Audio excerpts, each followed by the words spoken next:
Un saludo cordial a todos los que nos están viendo a través de esta plataforma. Soy Néstor Díaz y desde el Teólogo Responde les invitamos para que puedan introducirse con nosotros en el pensamiento de Karl Barth.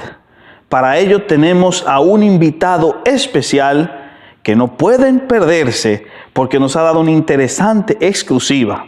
Uno de nuestros mejores exponentes teológicos en Latinoamérica, quien accedió para participar junto con nosotros. Así que, por favor, quédense en este espacio y disfruten de la siguiente entrevista.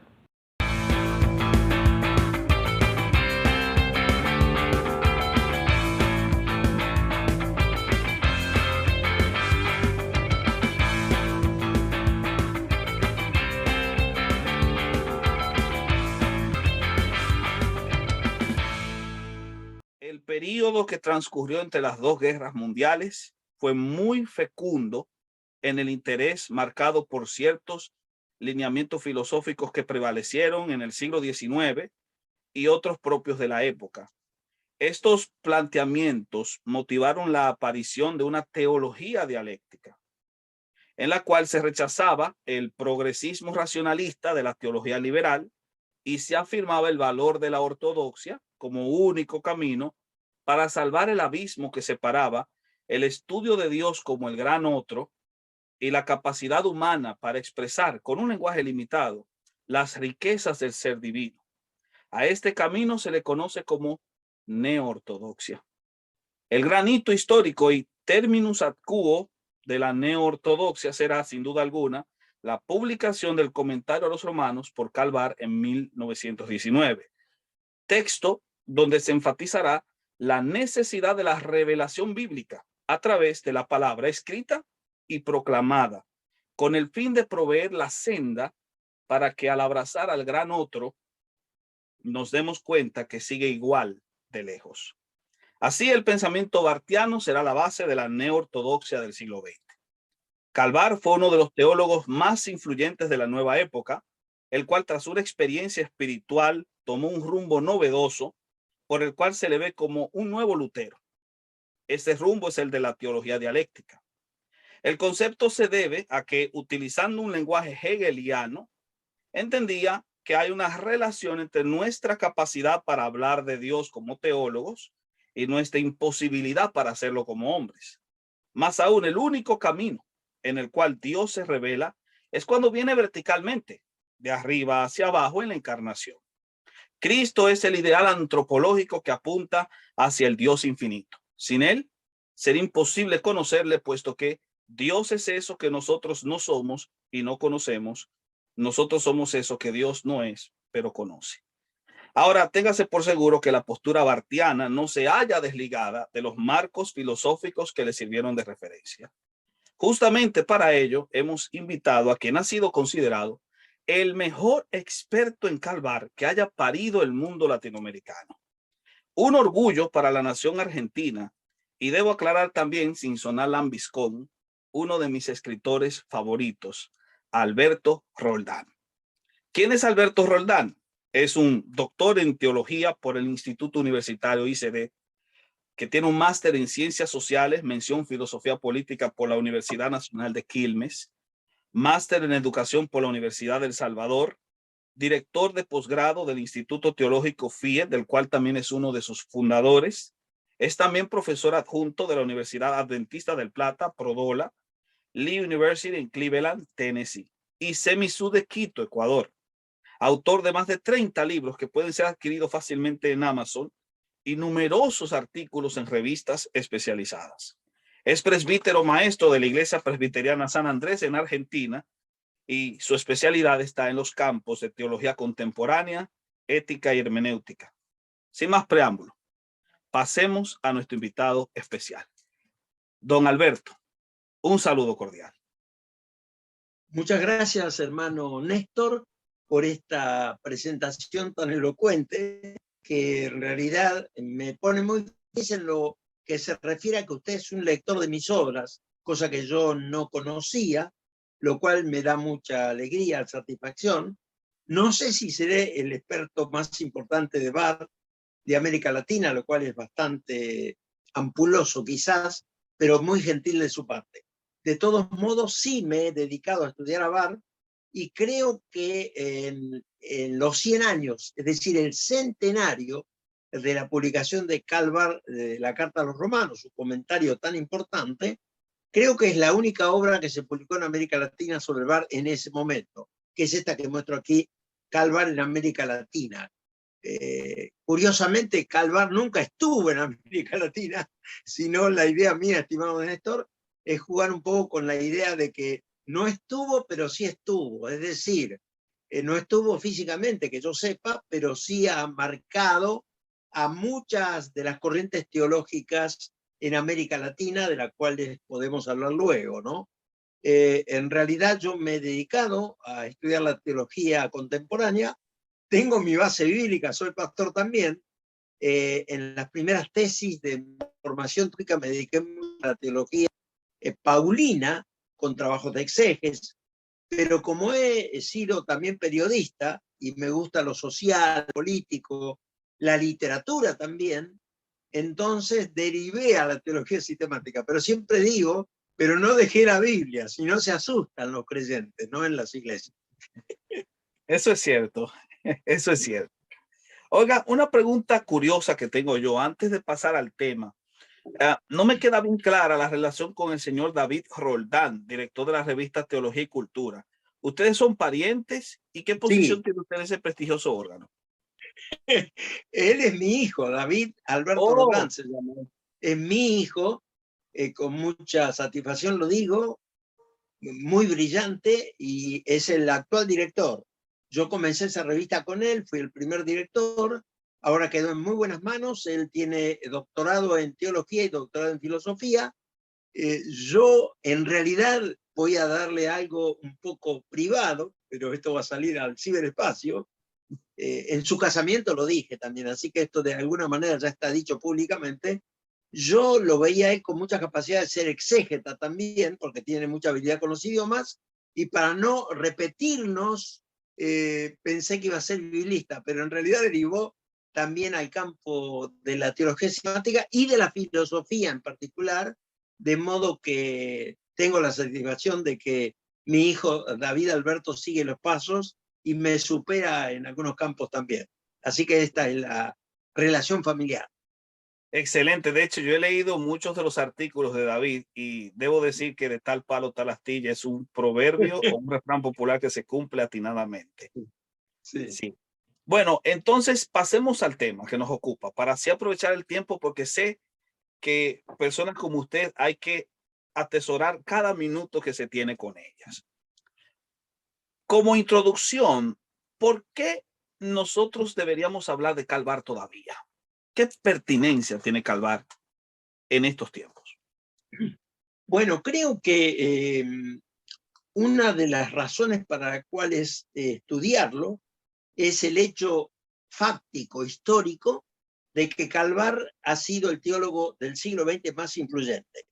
Yo creo que hubo tres importantes que eran muy contemporáneos, como usted sabe, ya que usted también es teólogo, junto con Bullman y con Paul Tillich, en la misma generación, ¿verdad? En la misma generación, eh, Karl Barth, de los tres es el que más influye en el ámbito de la teología propiamente, porque en el caso de Tillich, que tenía las dos carreras, era formado en teología, pero también en filosofía, y como usted sabe, seguramente participó de la Escuela de Frankfurt, siendo amigo de Theodor Adorno y director de su tesis de habilitación sobre Kierkegaard, creo que es la tesis, de modo tal que tenemos un teólogo y filósofo de carrera.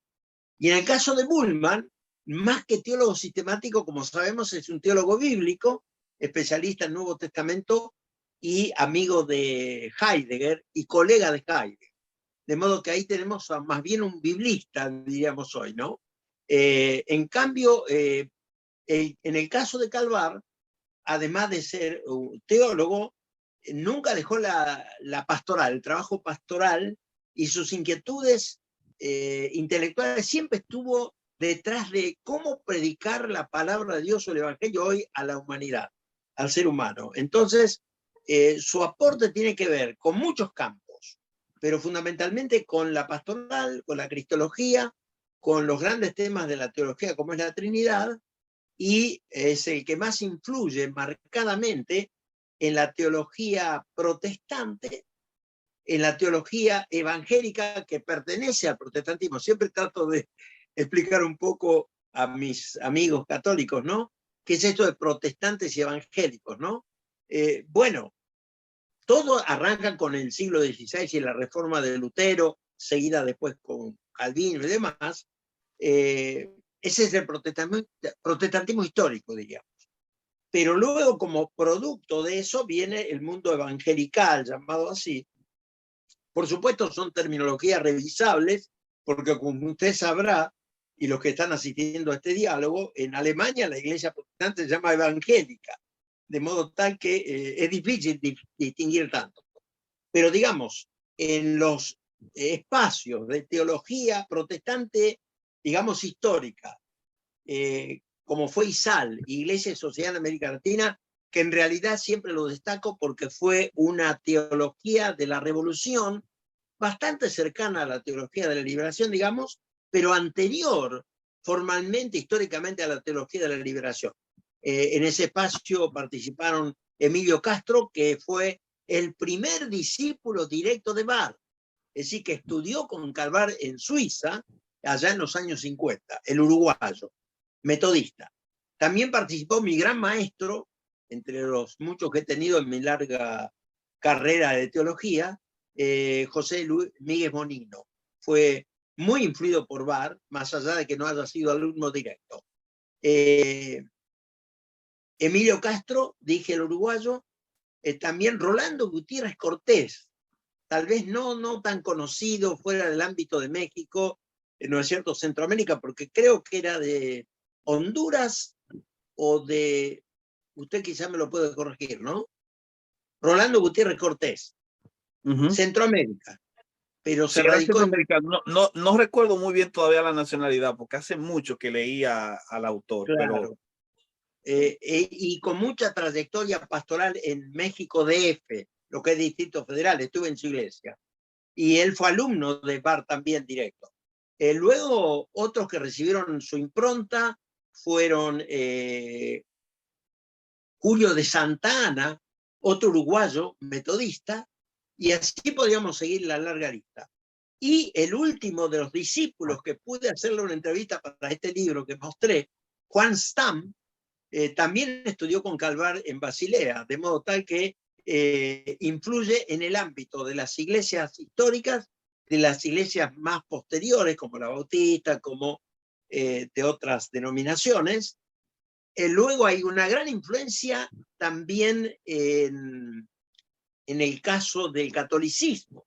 Autores como Karl Adam, como Hans Küng, que hizo su tesis sobre la justificación por la fe según Calvar, y en la edición, bueno, original supongo, y en la que tengo en castellano, publicada en México, hay una carta en la cual Calvar felicita a su amigo Hans Küng por su trabajo tan importante de la interpretación de la justificación por la fe según su pensamiento. Y también la teología de la liberación, que es de raigambre más bien católica romana, está citado mucho por Juan Luis II, por Gustavo Gutiérrez y muchos más. De modo que la marca de Calvar, o sea, el sello de Calvar, su influencia se ve en las más diversas corrientes teológicas mundiales. Y en palabras más coloquiales de mi maestro José Miguel Bonino, en una charla que dio medio informal, él decía, la grandeza de Calvar reside en que nos devuelve la Biblia después de pasar por todo el proceso de la crítica. Es decir, devuelve el mensaje bíblico después de, no ignorando la crítica bíblica, sino tomando conciencia, ¿no?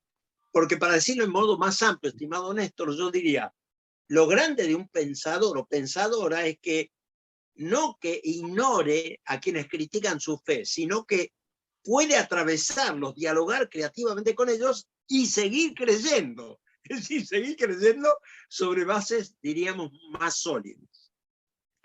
Interesante. De hecho, no sabía la conexión de Juan Stam con Karl Barth. Me llama mucho la atención. Sí había leído la conexión de Hendrikus Berkhoff con Karl Barth cuando escribió Cristo y los Poderes, que parece que Karl Barth se los revisó y quedó admirado con los planteamientos que había desarrollado Hendrikus Berkhoff en ese material. Sí. Sí, pero me gustó mucho. Creo que Karl Barth tiene una incidencia muy importante a pesar de que no se quiera reconocer o no se mencione mucho.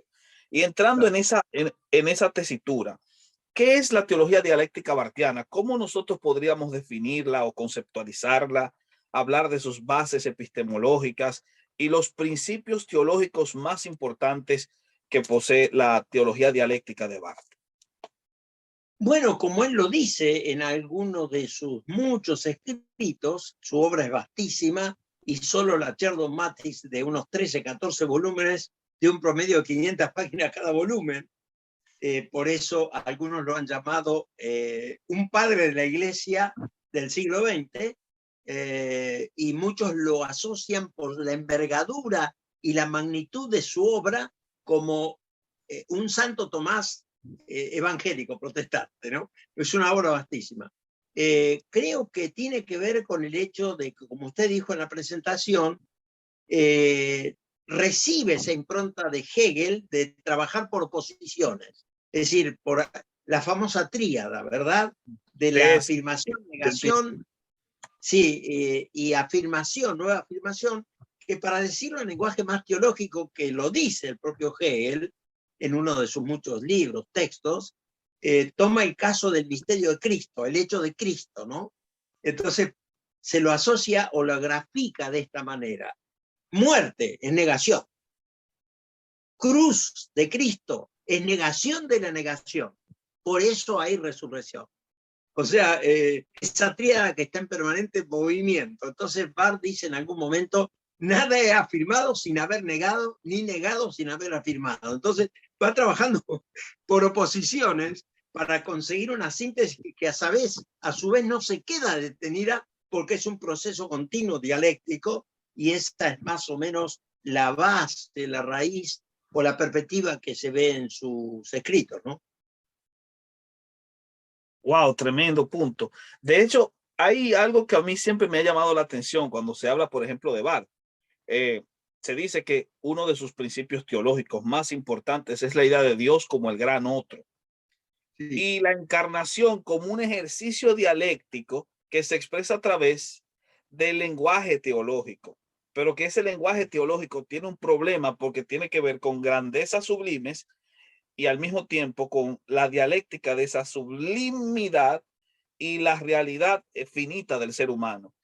¿Qué tan real podría ser entendido eso dentro de un análisis mucho más actualizado del pensamiento barthiano? Bueno, creo que, como usted dijo, el totalmente otro es una expresión que la toma de Kierkegaard. Y ahí sí, Calvar dice abiertamente, si tengo un método, lo pone como una hipótesis, si tengo un método es el de Søren Kierkegaard. Acuérdate que tú estás en la tierra y Dios en el cielo. Entonces toma esa metáfora para hablar de el totalmente otro, el cual solo podemos conocer por revelación. Y en eso es muy rotundo, como usted dijo en la presentación, faltaría agregar, si me permite, que la palabra de Dios, que para Barth es esencial en su teología, al punto que su teología, como usted sabe, se llama teología dialéctica, se llama teología de la crisis, se llama teología de la palabra. Yo me quedaría más con teología de la palabra como la que mejor describe su teología, ¿no? Y hay tres formas de la palabra de Dios. La palabra de Dios fundamentalmente es el logos hecho carne. Jesucristo es la palabra de Dios. La Biblia como testimonio de Jesucristo también es palabra de Dios, y la proclamación o predicación en la iglesia también es palabra de Dios. Entonces, toda esa tríada o formas de la palabra de Dios son las que él enfatiza en su teología. Y por supuesto la encarnación es fundamental porque es donde Dios toma contacto. Si bien en algún momento dice que la revelación es como una especie de tangente que apenas toca el mundo, que toca sin tocarlo, como una tangente. Y ahí algunos se lo han criticado, esa metáfora. Después, leyendo últimamente a Nicolás de Cusa, que usted conocerá del siglo XV, creo, medievalista, me llamó la atención que también trabaja la Trinidad a partir de la geometría del triángulo, ¿no? Que tiene tres lados, ninguno de los cuales es el triángulo, pero los tres forman un triángulo. Entonces, no es la primera vez que la geometría viene en ayuda de la teología para elaborarla o estructurarla, ¿no? De modo tal que la encarnación. Y otro punto importante que yo he trabajado más recientemente y aún después de mi libro, es la Trinidad. Para Barth, la Trinidad o triunidad, como él dice, es esencial en el ministerio cristiano, porque si me permite como una nota al pie de mi exposición y de respuesta, el mundo evangélico en general es cristocéntrico, lo cual no está mal, digamos, en sí mismo, pero la Trinidad queda como una especie de apéndice. Creo que quienes son decididamente más trinitarios y han elaborado mucho más sobre Trinidad, por supuesto, históricamente son los orientales, la Iglesia oriental, a través de los tres grandes capadocios, ¿no es cierto?, que se anticiparon tanto a las formulaciones dogmáticas oficiales de la Iglesia después, por supuesto la Iglesia Católica y también estos teólogos como Barth, ¿no? De modo que la encarnación y la Trinidad son fundamentales en su teología. En ese punto, y ya que se ha tocado este tópico sobre la revelación, ¿cómo sería una exégesis bartiana de la revelación? Bueno, la revelación, otra vez, viene a ser dialéctico. En algún tramo, su obra, Néstor, disculpe el paréntesis, es tan vasta que uno tiene que tomar algún segmento, ¿no es cierto? Para responder esto diría que la revelación es la manifestación, revelación es Apocalipsis, como sabemos, es correr el velo.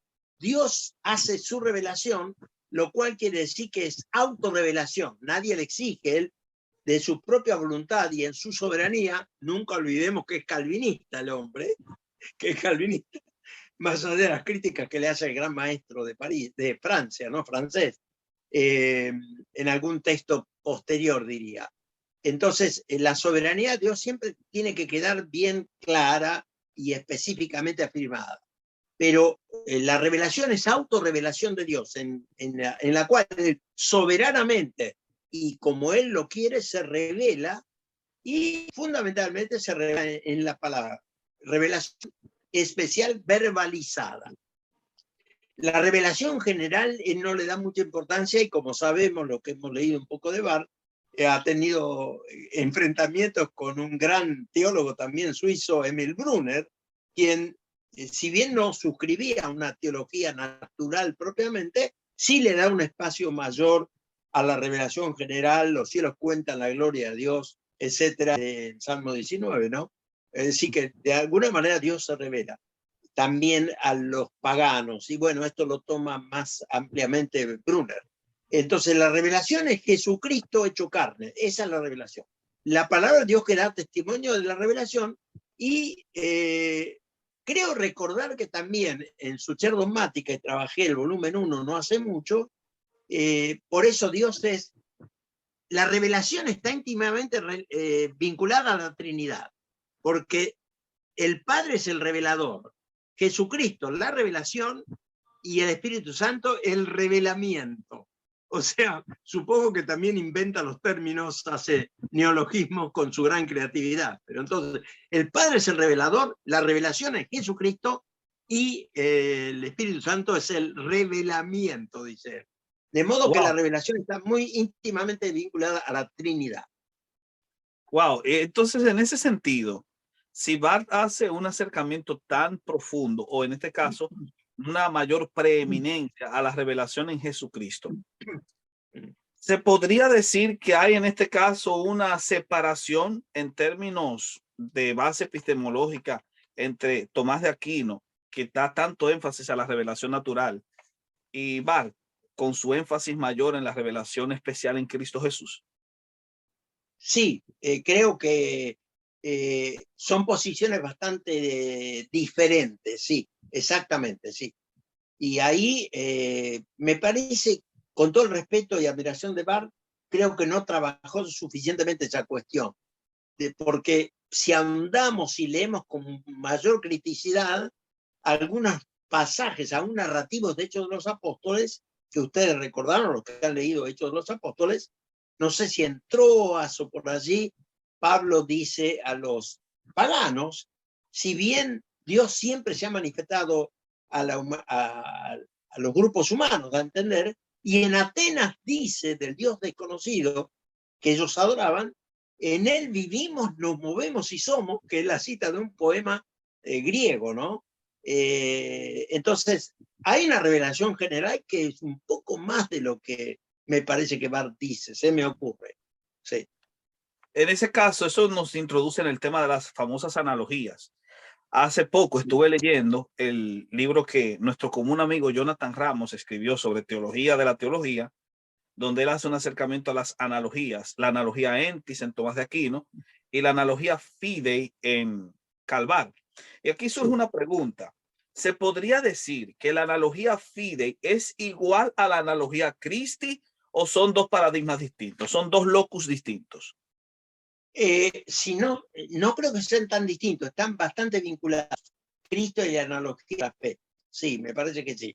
No así la analogía entis, que la afirma más Tomás de Aquino y muchos más, ¿no? Sí. Sí, ese es un interesante intercambio, puesto que hay quien suponía que había una separación óntica entre la analogía fide y la analogía Christi, y que se pretendía con ello lograr una especie de unión, o no sé si es una unión ficticia, entre la analogía entis y la analogía fidei, apelando a la analogía Christi como una especie de nexo que Sí. unía ambos locus. Pero ¿usted cree que eso es posible o es imposible? En Crear un realidad, nexo entre esas dos analogías. para ser honesto, yo no he estudiado a profundidad ese punto. Sí sé que Barth no estaba a favor de una analogía del ser, porque él es el totalmente otro. Justamente, al tomar la expresión de kierkegaardiana de que Dios es el totalmente otro, no podemos encontrar una analogía del ser equivalente a Dios, de la cual podemos extraer algo para definir a Dios o para entender a Dios. Son distintos, totalmente otros. Entonces la otredad lo que hace es una separación entre ambas analogías y convierte a una en una especie de antónimo de la otra, una especie no de Sí, sombra, sino de opositor de la sí, otra. creo que es así. Ok, en ese caso yo creo que ya podemos entrar al segundo tópico, que es el marco referencial bartiano. En un artículo para la revista Teología y Cultura, para que vea qué lector soy yo de sus obras, que hasta tengo la cita exacta. Volumen 10, número 15 de octubre del 2013. Se titulaba, y debo decir, excelente contenido, La influencia de Soren Kierkegaard en la teología de Barth. En ese punto usted avanza la idea de una relación entre el pensador danés y el teólogo alemán. Pero mi pregunta sería, ¿qué otro sistema, aparte del existencialismo, están presentes en Barth? ¿Y qué principios de Kierkegaard están vigentes en Barth? ¿Y cómo podemos nosotros, los que queremos iniciar la lectura de Barth, poder identificarlos? En realidad, creo que, como dicen en portugués, ya que viví en Brasil y falo portugués, la presencia más marcante, dicen en portugués, que bonita la palabra, ¿no? Más marcante es definitivamente la de Kierkegaard. No obstante, el primer autor que él cita en el comentario a Romanos es Nietzsche, nada más y nada menos que Friedrich Nietzsche, que es lo más, está en las antípodas de lo que sería una filosofía cristiana, como sabemos, ¿no? Entonces, estoy preparando otro libro, justamente hago un paréntesis para decirle que estoy preparando con mucho entusiasmo otro libro sobre el tema Dios, que la problemática de Dios en la teología y la filosofía. O sea, es bastante osada mi búsqueda, ¿no? Mi perspectiva. Y justamente Nietzsche, que niega a Dios, o sea, proclama en la Galla Ciencia la muerte de Dios, no hay que olvidar que Hegel, mucho antes la había proclamado también, porque Hegel era luterano y toma la idea, como sabemos, de la muerte de Dios en la cruz, o sea, el Dios crucificado. Ahora, lo llamativo es que Nietzsche es el primer autor que él cita, muy por arriba, no da una cita concreta, pero sí es el primer autor. Y de alguna manera sí, Barth encara, mejor dicho, todo un proceso de construcción, de deconstrucción. Porque como él viene de Alemania, primero estudió teología en Suiza, como sabemos. Luego va a Alemania, estudió con los grandes tanques alemanes, perdón por la metáfora bélica, en Argentina tanques alemanes, Sherman, o sea, decimos de los tanques poderosos, ¿no? Nada más y nada menos que con grandes teólogos e historiadores como Adolf von Harnack, alumno de él, que lo que hemos estudiado, hemos tenido que leer 9 volúmenes de la History of Dogma, en inglés lo tengo, lo leí, la historia de los dogmas, o sea, el buen estilo alemán, si no hay nada hecho sobre eso, sólido, completo, encaramos el trabajo que sí nos lleva 30 años, ¿no? Y 9 volúmenes, 10 volúmenes.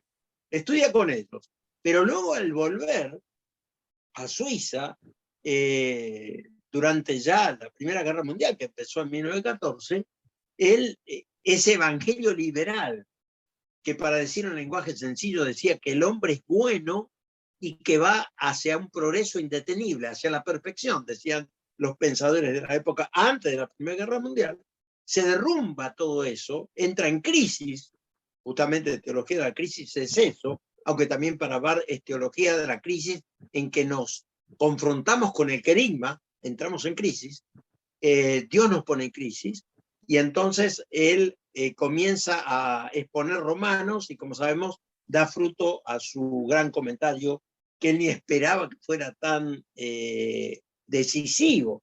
Dice en una hermosa imagen, me parecía un chiquillo que va al campanero de la iglesia, hace sonar la campana, despierta toda la ciudad, no sabe para qué lo hizo, y fue así como dice Karl Adam, su obra, el comentario romano, fue una especie de bomba que cayó en el terreno de los teólogos. Lo dice Karl Adam, teólogo católico romano, ¿no? Entonces, justamente él hace toda una desconstrucción de esa teología liberal y rescata el evangelio para esa época de crisis, ¿no?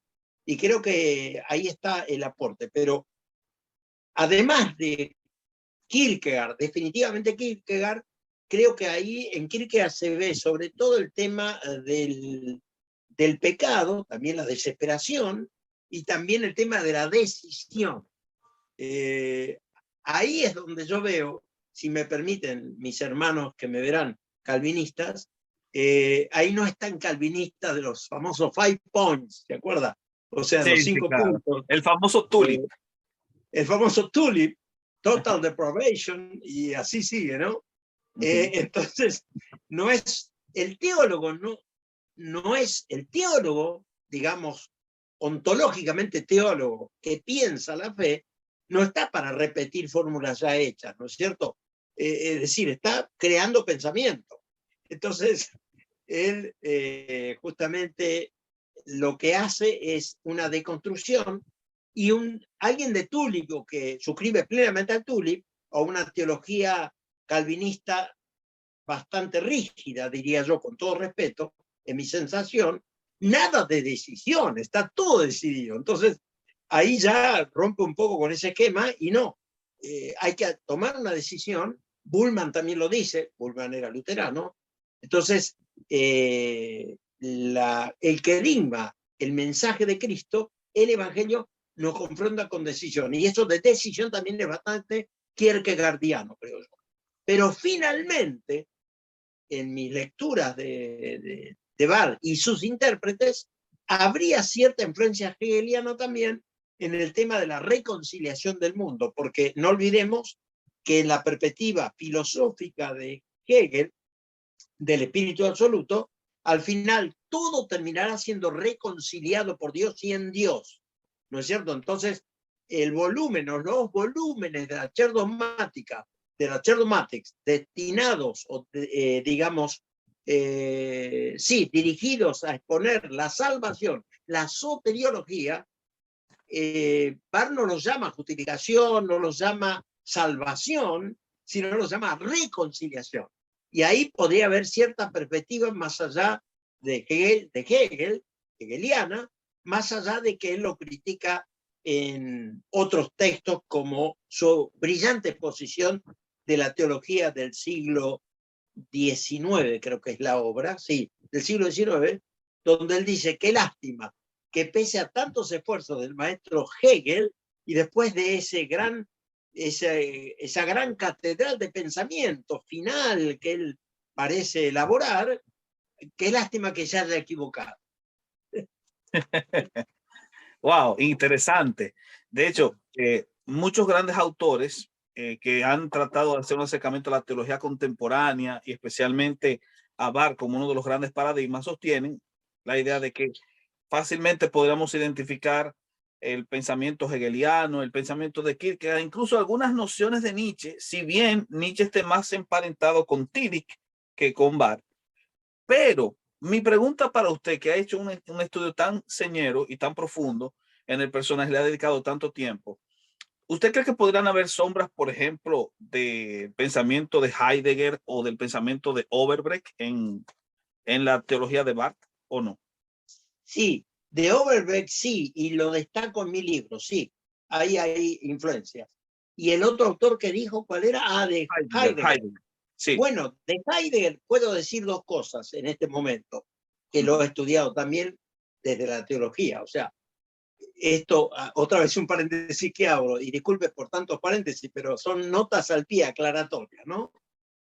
Definitivamente, mi estimado hermano Néstor, no se puede entender la teología casi en todas sus épocas de más de 20 siglos sin una formación filosófica que abone el terreno. Es decir, la filosofía, no olvidemos que la teología como tal es un término inventado por los griegos. Los griegos hablaban de los teólogos como los poetas, ¿no es cierto? Que elaboraban panegíricos y poemas a los dioses griegos. Nada más y nada menos que el filósofo. Un amigo mío que es doctor en filosofía y en teología, es francés y vive en Quito, Ecuador, me hice amigo de él, aunque no nos conocemos personalmente, en una clase aclaró, ¿no?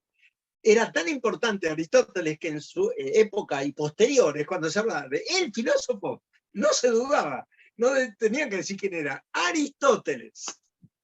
O sea, la tríada, como sabemos, viene de Sócrates, Platón, que reproduce los diálogos con su maestro Sócrates, y Aristóteles, discípulo de Platón, ¿no? Ahora, tan sistemático el hombre, ¿de qué no escribió? Sería más rápido, Néstor. Es más o menos para decir de qué no escribió Paul Ricoeur, el gran filósofo protestante francés, fallecido creo en 2005, ¿no? Que yo tengo una tesis con la cual me gradué en la Universidad del Salvador en Buenos Aires, que es de origen jesuita, ¿no? Entonces, Paul Ricoeur, mi hijo que es filósofo de carrera, dice que para él es y seguro que no está solo en el mundo en esta opinión, es el intelectual protestante más importante del siglo XX, Paul Ricoeur. Paul Ricoeur, ¿de qué escribió? De hermenéutica, de historia, de poesía, de fenomenología, de epistemología, de psicología sobre Freud. Y bueno, ¿de qué no escribió? ¿No es cierto? En el caso de Aristóteles, física, metafísica, hermeneias, o sea, hermenéutica, política, y bueno... retórica, etcétera. Claro, entonces una obra tan vasta que alguien mal pensado podría sospechar si son todas obras de él, porque es impresionante. Pero en metafísica, como recordarán los que han leído, creo que en el libro sexto, él determina que las tres ciencias teóricas más importantes son la matemática, la física y la teología. Fíjense cómo asociaba a la teología como ciencia teórica. Y de las tres, la más importante es la teología, dice resueltamente, porque habla de Dios. Si bien su Dios no es el Dios revelado en Jesucristo, sino el motor inmóvil que todo lo mueve, etcétera, etcétera, ¿no? Entonces, no podíamos entender a los padres de la Iglesia, como Orígenes, como Clemente de Alejandría, como Tertuliano, si bien Tertuliano era bastante crítico de la filosofía, pero no podía dejar de usarla. No podíamos entender a San Agustín, un neoplatónico como él. No podíamos estudiar y entender a Alberto Magno. Cuando algunos Néstor me dicen un chino, a usted es apóstol. ¿Y sabe qué le digo, Néstor? No, yo no alcanzo ese nivel. Apenas soy un teólogo. En todo caso, soy seguidor y discípulo de Alberto Magno, el padre intelectual de Santo Tomás, que después lo superó. Como buen discípulo, supera al maestro, ¿no? Pero Alberto Magno sabía de filosofía, de teología, de biología, de botánica. Creo que murió con 80 años a la época, es increíble, porque morían unos 40 años más o menos, ¿no? Creo que no tenía 40 años Santo Tomás cuando murió. Entonces no entendíamos a San Anselmo, no entenderíamos la Edad Media, no entenderíamos la teología contemporánea. De modo tal que es imprescindible el estudio de la filosofía como, digamos, una compañera de la teología siempre, de la teología, por lo menos de la teología sistemática, digamos, y de la teología contemporánea en particular, desde ya. Ahora bien, usted mencionó, y hemos mencionado bastante Kierkegaard, en realidad casi todos fueron kierkegaardianos, en la teología y en la filosofía. Y lo interesante de Heidegger, si bien no creo que se hayan conocido personalmente alguna vez, el que leyó el comentario romano fue Heidegger, y dijo alguna vez a un discípulo de él que estamos en presencia, ese comentario, de un verdadero texto de espiritualidad.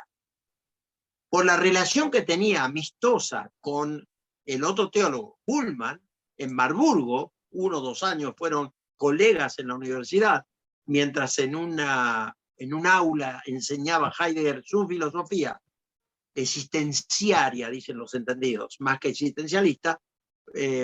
Bullmann rehacía su comprensión del Nuevo Testamento en la perspectiva de Heidegger, ¿no? Hay mucha influencia allí. Entonces, sí, Heidegger leyó a Barth y ponderó su obra. Y en otro libro que publiqué también encontré ciertos anticipos de Barth a la teología, a la hermenéutica, perdón, de texto. Porque Paul Ricoeur, que aportó tanto a la hermenéutica, él dice que básicamente hay 2 tipos de hermenéutica. Hay muchas más, pero 2 bien distinguibles. La hermenéutica de autor, que es la clásica para el mundo evangélico, ¿verdad? Hay que descubrir qué quiso decir Isaías, qué quiso decir Jeremías allí, qué quiso decir Pablo en ese contexto. El problema, ¿sabe cuál es, Néstor? Ni yo soy San Pablo, le digo a mis alumnos, ni ustedes son corintios. O sea, que necesito reinterpretar para el presente. Entonces, lo que vale no es lo que dijo el autor o quiso decir, sino cómo ese texto me habla a mí hoy. Entonces, en el comienzo de su comentario Romanos, Barth dice directamente, lo que me interesa es cómo habla el mensaje de Pablo en Romanos al hombre de hoy, en su desesperación, en su crisis, en un mundo que se destruye, en la guerra, etcétera, etcétera. Entonces se anticipa bastante, Barth, me parece, a la hermenéutica de texto autónomo a las intenciones del autor, dice Paul Ricoeur, que después se va a desarrollar tanto con hermenautas como el propio Ricoeur, como lo fue también de alguna manera, creo, Heidegger, que aporta tanto a la cuestión hermenéutica, y en el mundo latinoamericano, y si me permite, argentino, croato, José Severino Croato, que también trabaja mucho el tema de la hermenéutica de texto. Ok, excelente, wow. Me gustó mucho eso, porque uno de los paradigmas más importantes de la hermenéutica reformada es el intenso autoris, obviamente. Así que sería en este caso que nos veríamos ante una nueva reforma por la creación de nuevos paradigmas, incluyendo en el ámbito hermenéutico, que es tan importante, especialmente para los reformados. Y eso entonces me lleva a al último bloque de nuestra entrevista, el impacto de la teología barthiana. Y un impacto en torno, para que se entienda la pregunta, en la crítica que le hace a la teología del momento y sus aplicaciones actuales, y la crítica a la cultura del momento y sus aplicaciones actuales. Bueno, siempre hay que tomar en cuenta, nos dice Barth, la revelación de Dios. Es decir, más que mis descubrimientos de Dios, de sus propósitos, demás, es abonar o recurrir al testimonio de la palabra.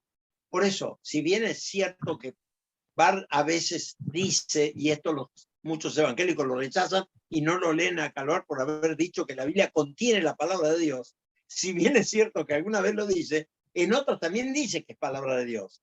Pero como es alguien que le da mucha importancia a la presencia del Espíritu, aunque parezca mentira, justamente en la proclamación es donde esa palabra se hace viva y eficaz. De modo tal que para hacer teología hay que escuchar al mundo en sus necesidades, en sus crisis, como él decía en su metáfora, ¿no?, del lenguaje gráfico. El predicador tiene que tener la Biblia en una mano y el periódico en la otra.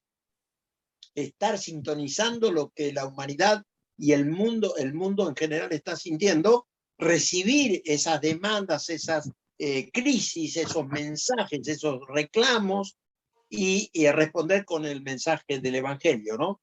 Entonces, estamos siempre recreando, es una reconstrucción, es decir, el mensaje dado en una cultura ya vetusta que no existe, necesita ser de alguna manera reconstruido, una reconstrucción del mensaje para la cultura. En esto, si me permite, ya introduzco a otra autora, una teóloga en este caso, Sally McFadden, estadounidense, que murió hace 2 años o 3, de Estados Unidos. Ella fue discípula de un gran teólogo americano que usted habrá leído, Helmut Richard Niebuhr, hermano del más famoso, porque era político también, Reinhold Niebuhr, ¿no? Los dos de origen alemán, pero estadounidenses, y bastante bartianos, ¿no? Justamente Sally McFadden, Modelos de Dios, que también lo he trabajado, su perspectiva de teología de modelos de Dios, ella plantea esta cuestión hermenéutica. Las imágenes de Dios o las metáforas de Dios en la Biblia, en el registro bíblico, son normativos en el sentido que no pueden buscarse otras, o son modelos a partir de los cuales tenemos que buscar otros.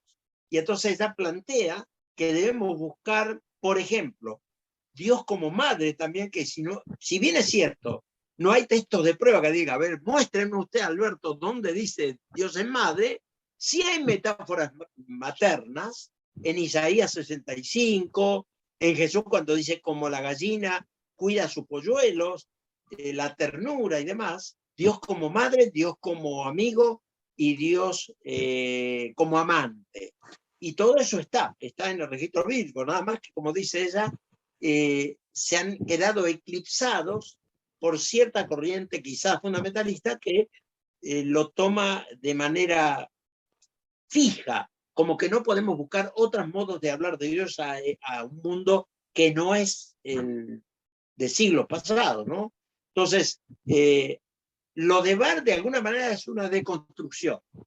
Es una deconstrucción de la teología a partir del evento de Jesucristo, un Dios solidario, un Dios de gracia, en donde él justamente, en uno de los últimos escritos brillantes que usted quizás leyó, La humanidad de Dios, esto decía mi maestro José Miguel Bonino, pertenece a épocas posteriores de Barth, menos calvinista quizá.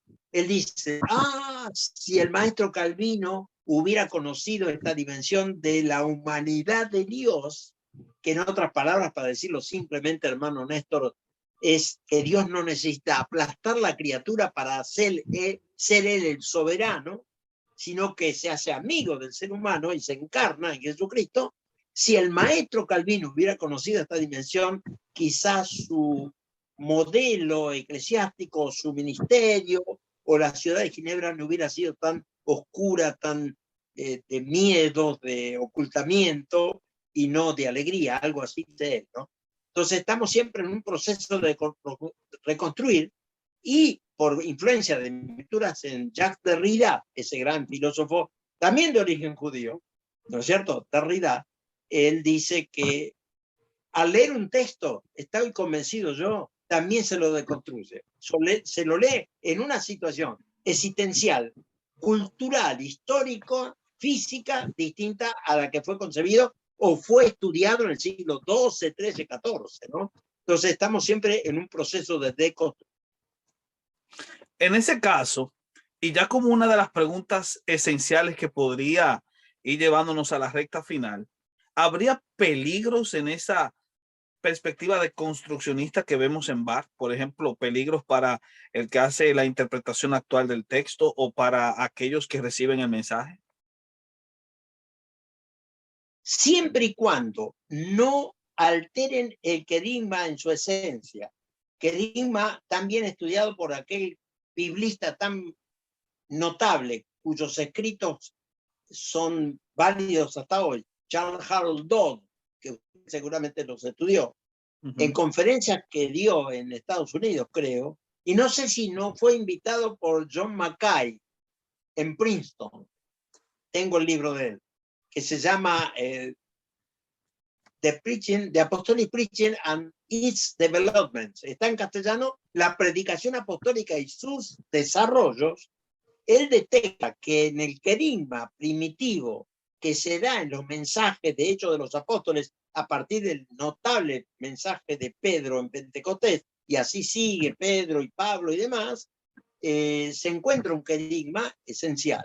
Mientras no se altere el querigma esencial, que Dios se ha hecho carne en Jesucristo, y esa encarnación tiene como propósito la salvación integral de la humanidad y la meta final de cielo nuevo y tierra nueva por la acción soberana de Dios y su gracia y su amor por su creación, creo que no habría problemas.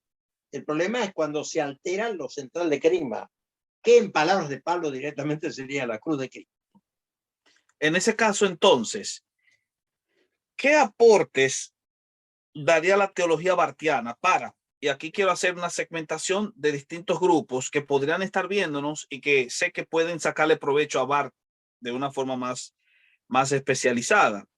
Para el estudiante de teología, ¿qué aportes traería la teología barthiana? En primer lugar, el estudiante de teología. En segundo lugar, para el laico no profesional. En tercer lugar, para el pastor que predica el mensaje. En cuarto lugar, para la iglesia que lo escucha. En quinto lugar, para los apologistas en ese sentido, y para los analistas sociales. Y por último, para los que dan la batalla cultural. La pregunta final de todas es si todos ellos reciben un impacto de la teología barthiana y podrían decir, tomando prestadas las palabras de Lou Marinoff, que necesitan más a Barth y menos a Sartre. Esa sería mi pregunta. ¿Qué aporte daría para esos grupos? Bueno, es una pregunta bastante abarcadora, comprensiva, con H intermedia, como para resolver en 2 minutos. Pero fundamentalmente creo que uno de los aportes más importantes tiene que ver con la relevancia del mensaje de la Biblia para todos los tiempos. Es decir, cómo Barth, tomando a Barth como modelo de alguien que lee la Biblia en un momento histórico determinado, que es la Primera Guerra Mundial y después todo el desarrollo entre la Guerra Mundial y la Segunda Guerra, creo que tendríamos que ver cómo él responde a ese mundo en sus necesidades y clamores y cómo nosotros podemos releer el texto en otra situación, que es la actual, ¿no? Para los estudiantes de teología, recomiendo comenzar directamente con su gran última obra, que recoge su última cátedra hecha o desarrollada en Suiza, cuando le pidieron que editara un semestre más porque todavía se había jubilado, pero no habían nombrado el sucesor. Introducción a la teología evangélica. Y ahí va a encontrar cómo el estudiante de teología tendría que leer ese texto que muestra la relevancia de la teología, del estudio de la teología, la importancia del espíritu en la teología y la teología como una herramienta para la predicación, ¿no? Y para los predicadores hay un texto de él directamente de la proclamación del Evangelio, ¿no? Y en la batalla cultural, bueno, cómo nosotros podemos posicionarnos para seguir siendo creyentes y seguir proclamando el querigma en un mundo tan diverso en sus perspectivas y en ocasiones en una militancia, digamos, decidida en contra de la fe, ¿no? Pero con el mayor de los respetos hacia quienes no poseen esa fe. De modo que me parece que Barde es un referente importante para todo ese cúmulo de ámbitos que usted ha mencionado que llevaría mucho tiempo desarrollar particularmente cada uno. Bueno, yo creo que usted ha abordado con total comprensión esa pregunta final, porque realmente se hace necesario rescatar a Barth. A Barth se le ha estado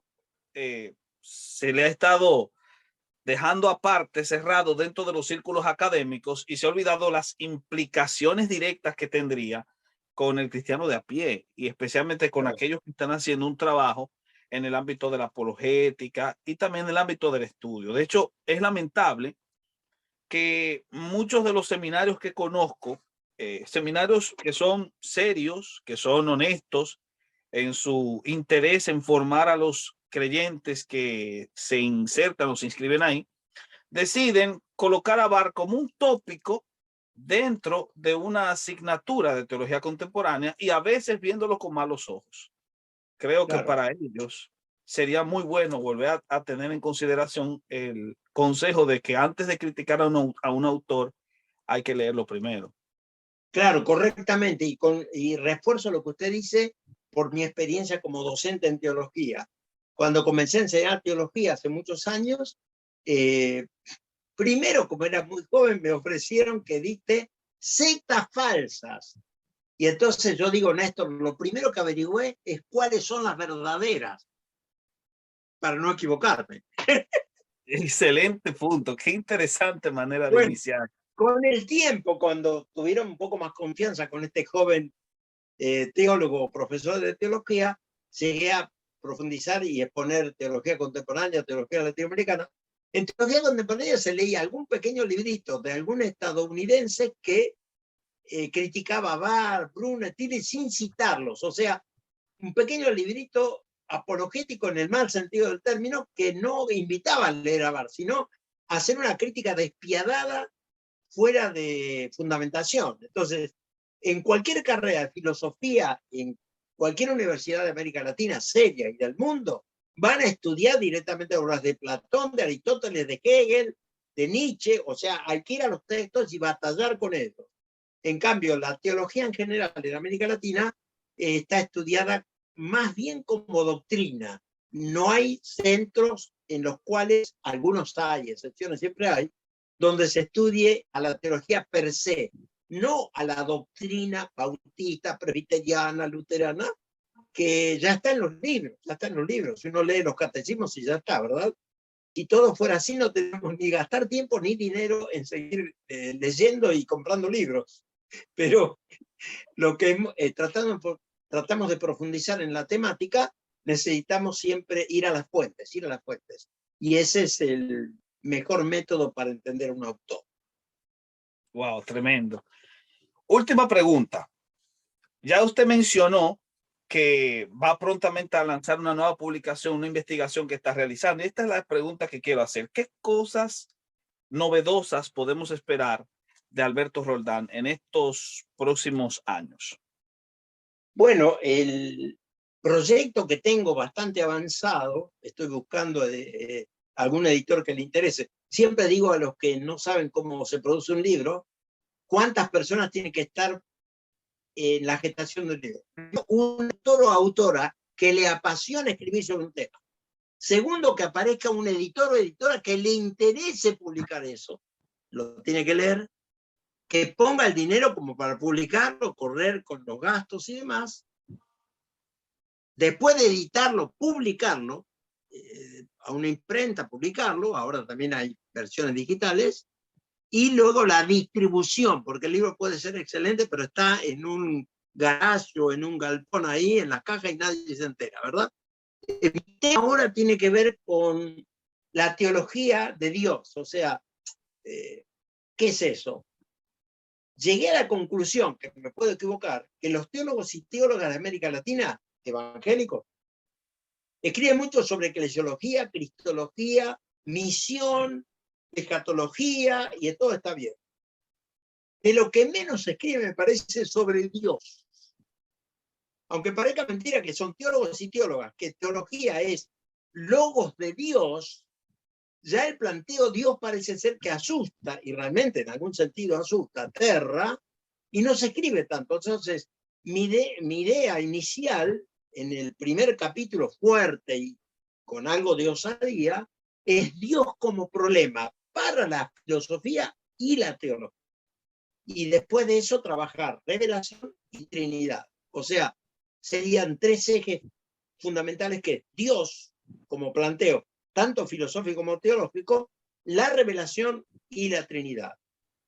Me parece que por ahí va y espero que sea un aporte si es que se puede publicar.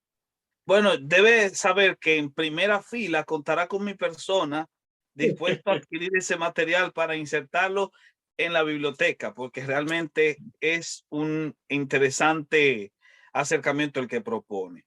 Y así también animamos a todos los que están viendo este video, todos los que lo vayan a ver también después, que puedan adquirir los materiales de nuestro querido y estimado profesor Alberto Roldán. Están todos, la mayoría están en Amazon y son fáciles de adquirir directamente desde allá, pero no sé si usted quiere decir algún otro modo por el cual puedan ser adquiridos. No, las propias editoriales como las que me han publicado a mí son Querigma de Oregon, Kairos de Buenos Aires, cuyo fundador fue el gran maestro y amigo René Padilla, como sabemos, Puma de Lima, Perú, y alguna editorial más que quizás me olvido, pero por ahí más o menos son los que me han publicado más en los últimos años, ¿no? Así que se consiguen por Amazon, sí, en general es así, exactamente. Bueno, estimado, yo sé que el tiempo suyo, como dije al principio, es un tiempo que vale oro y que debe ser pesado en oro. Así que yo le agradezco totalmente la oportunidad que tuvo de estar en este espacio. Debe saber que las puertas de mi espacio están abiertas y espero por lo menos contar también siempre con el apoyo suyo en todos los aspectos, porque realmente es verdaderamente un gran honor haber participado junto con usted en esta plataforma. Y le notifico también de forma libre que cada vez que venga a pasarse por el estado de Nueva York, por la ciudad de los rascacielos, tiene una iglesia abierta para usted con una feligresía deseosa también de beber de la sabiduría que ha estado usted acumulando a lo largo de los años. Agradezco mucho, Néstor, esta oportunidad. Fue un gusto dialogar con usted y espero que sea de provecho y bendición para quienes puedan ver esta entrevista. Y con gusto viajaría por allí para cumplir lo he visitado mucho Estados Unidos, ya conozco bastante, pero para concretar aquello que decía Helmut Richard Niebuhr en su libro, ¿no?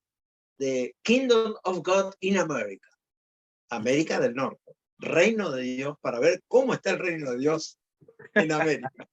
Gracias por haber participado en este interesante diálogo que sostuvimos con el ingenioso y gran escritor erudito en Barth, nuestro común amigo Alberto Roldán. Recuerden no dejar de suscribirse y darle a la campanita para que puedan seguir disfrutando y expandiendo este conocimiento tan necesario. Soy Néstor Díaz y esto fue El Teólogo Responde.